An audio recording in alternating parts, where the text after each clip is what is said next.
Paying for clinical trials. If you're thinking about taking part in a cancer treatment clinical trial, you may wonder, how would you cover the costs of participation?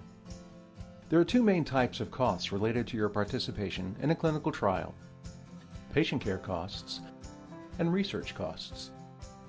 Patient care costs are those related to your cancer treatment that you would pay for whether you join a trial or not.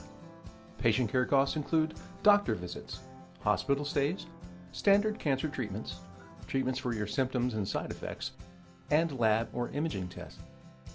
These costs are often covered by health insurance.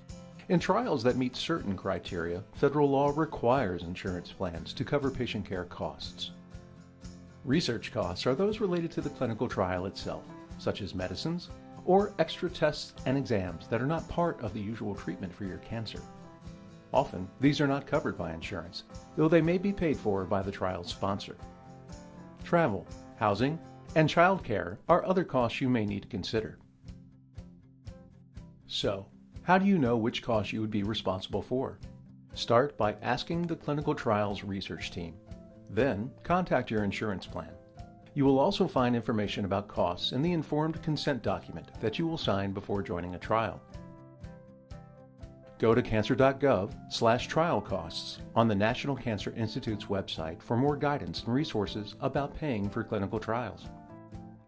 Help is also available by phone, email, or live chat from the NCI Contact Center.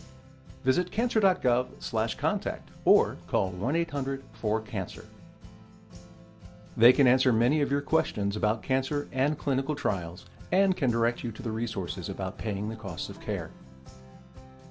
By taking part in a clinical trial, you are helping to make progress against cancer. Better cancer care tomorrow depends on what we learn from clinical trials today. U.S. Department of Health and Human Services, National Institutes of Health, National Cancer Institute, cancer.gov, 1-800-4CANCER. Produced April 2018.